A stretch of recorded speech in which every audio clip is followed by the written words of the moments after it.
खटमल और जूं।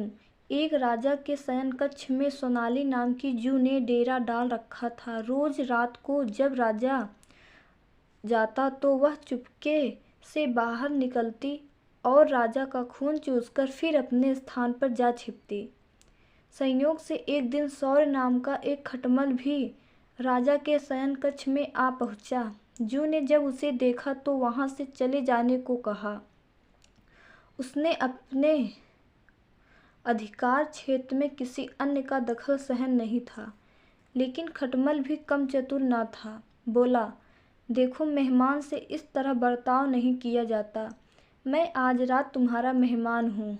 जूं अंततः खटमल की चिकनी चुपड़ी बातों में आ गई और उसे शरण देते हुए बोली, ठीक है, तुम यहाँ रात भर रुक सकते हो, लेकिन राजा को काटोगे नहीं।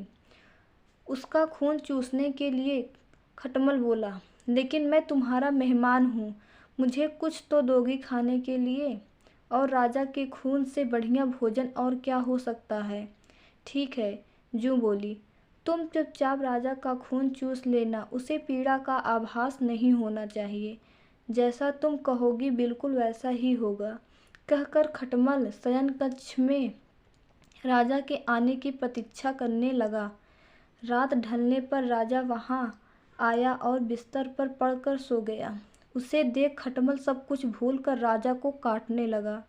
खून चूसने के लिए ऐसा स्वादिष्ट खून उसने पहली बार चखा था, इसलिए वह राजा को जोर जोर से काटकर उसका खून चूसने लगा। इससे राजा के शरीर में तेज खुजली होने लगी और उसकी नींद उचट गई।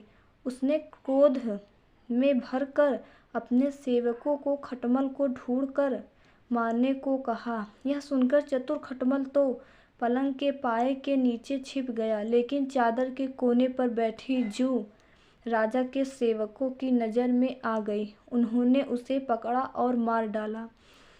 तो दोस्तों, हमें इस कहानी से यह सीख मिलती है कि हमें अजनबियों की चिकनी चुपड़ी बातों में आकर उन पर भरोसा नहीं करना चाहिए, उनसे सावधान ही रहना चाहिए।